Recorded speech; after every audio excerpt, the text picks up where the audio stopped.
Welcome back to the Jungle Gardeners. So this is a slow year for gardening for us. We got a late start first because of the storms, and then we haven't been doing as much time gardening as we would like since we've been spending so much time preparing our houses for showings and open houses to try to sell it. So not as much time as we would like to spend in the garden. But here's what it looks like with us hardly spending any time in the garden and with us getting a late start. This is the beginning of January. This is a pak choi plant, maybe. It's going to be a mix since that's from saved seeds, but it's blooming and setting seeds, and it just snapped with me barely touching it. It's getting a little tall and falling over. Our bok choys are pretty much all blooming, trying to set seed. Chinese cabbage is looking good. It's probably going to start blooming soon too. They're all blooming very early this year. Not sure what's going on. Tomatoes are tomatoing, but the tomatoes are taking forever to get ripe. I don't know what's going on here. Oh, geez, that one just fell off. Okay, so I guess that one's not going to ripen. We're just going to be a green tomato. And a lot of these are not setting fruits at all. Tomatoes are self-pollinated, so it's not a lack of pollinators. It's probably something to do with the weather. They have to have like a very exact temperature and humidity for the self-pollination to even work. So not great, not getting a lot of fruit set on the tomatoes right now. There's some. This variety seems to be doing better, and this is an heirloom variety. This one over here is a hybrid. So the heirloom seems to be doing better. They're getting very tall and going crazy. These tomatoes are going crazy. That's a volunteer lettuce plant looking great in the pot. The lettuce plants that I actually planted are still quite small and stunted. We have the most volunteer tomato plants I've ever seen before this year in the garden. I'll show you another one. It was a volunteer pumpkin, which is fine with me. It's doing better than my purposely planted pumpkin, so we're gonna go with that one. Now these are the craziest volunteer tomato plants we've ever had in the garden, because we usually get Everglades cherry tomatoes volunteering. They volunteer all over the place. We get so many Everglades cherries, but this is not a cherry tomato or a grape. This is going to be one of the round varieties. Maybe an heirloom, maybe a beefsteak, I'm not sure yet, but I mean, these are really big blossoms, really big leaves. It's really healthy. It's growing in this little raised bed, which is mostly native sand. So we have a lot of nematodes, and this variety, this volunteer variety, is obviously very nematode resistant. It's looking great. So gonna want to save seeds from that if we're still here. Hopefully we won't be. Hopefully some other kind soul will be taking care of this garden by then. By the way, our house is still for sale. No one's bought it yet. So if you're interested in this garden, let us know. Anyway, more bok choys that are blooming. They're all blooming. You can eat the what is the word I'm looking for here? Anyway, the flower head, you can eat that. That's a delicacy in some places. So we will still eat the bok choy even though it's starting to bloom and go to seed. I've got a carrot here. I threw carrot seeds in all of these little cinder block holes, and this one is actually looking pretty decent. I'll pull it eventually. Lots of bok choy. Of course, the Ethiopian kale is doing great, as usual. But really strange how the bok choy is all bolting this year. That didn't happen before. I wonder if it's too cool. It hasn't been like bitter cold down here, but it's been cooler than usual. But we've also had hot days. We've had cooler days and hotter days, so maybe the temperature swings are making these guys bolt. Not sure.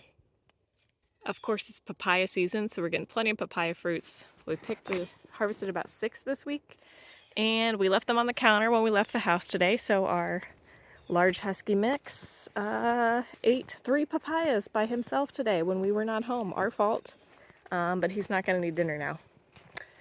Yeah, he loves papayas. So this little cinder block bed, not doing too great this year. It's got some dill plants that I threw in there to self-seed.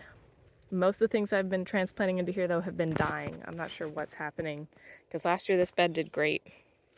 This is our wild child in-ground veggie bed that we tried one year to do the 3 sisters, the corn, the beans, the squash, and we got a freeze that killed it all, a freak freeze.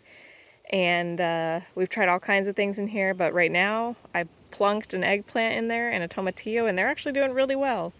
Even though this is our driest bed, like literally, after 100 inches of rain, the soil in this bed will still be dry for some reason. Cannot figure it out. It is a freak dry spot.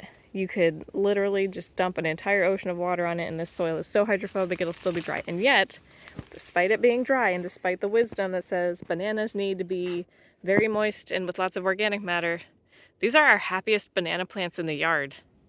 And I only put them here just to see what would happen because nothing else was growing in this bed because of how dry the soil was. But these bananas are not bothered by the dry, sandy soil. So don't always listen to the wisdom you guys hear from somebody who's, you know, a professional gardener or epic gardener or whatever. Sometimes things just happen the way you don't expect. So experiment, always experiment. See what happens. Got some pigeon peas here. The squirrels will eat all those. They've already eaten all the pigeon peas we've grown this year because they're rude.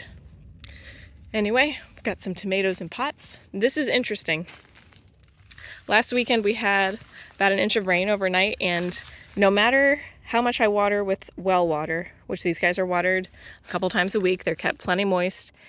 Plants love rainwater more than anything else. They prefer rainwater, and after that 1 inch of rain, I swear this plant grew about a foot overnight from that rain, and it grew so fast and so fleshy that it had snapped from all that pressure, and I didn't want to lose all this growth.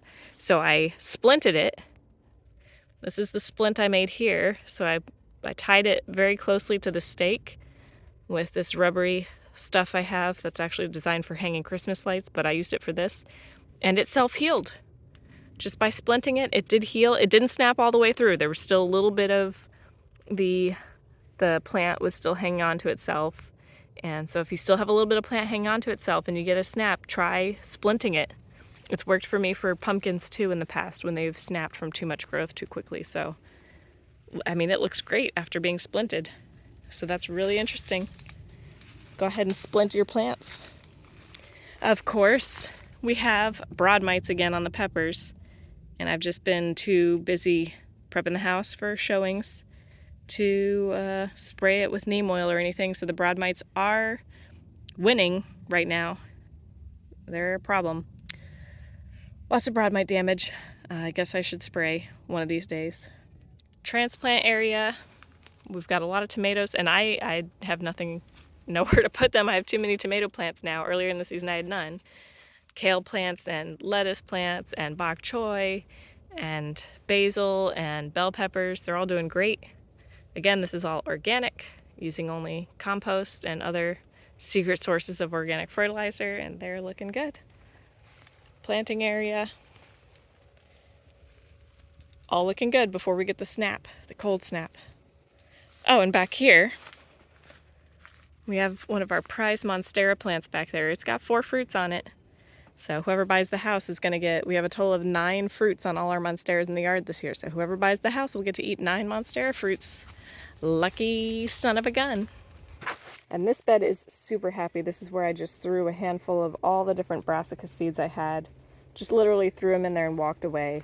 Haven't been watering it, and it's been super dry. Like I said, we just got 1 inch of rain, but that's all we've gotten in a month.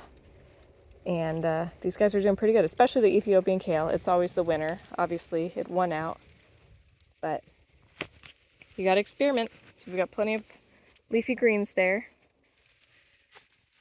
And finally, because everything's growing really slow with our veggies right now, we don't have much to do in the veggie garden, we're starting pineapples in pots. So these are some tops that we got from some wintertime pineapples in the yard that fruited for us out of season, which is great. And then some little plants that were growing off of the summer pineapples.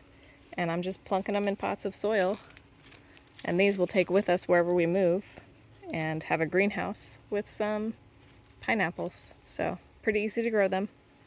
But that's about all that's going on in this yard at this time of year. It's pretty slow. The weather's been pretty good.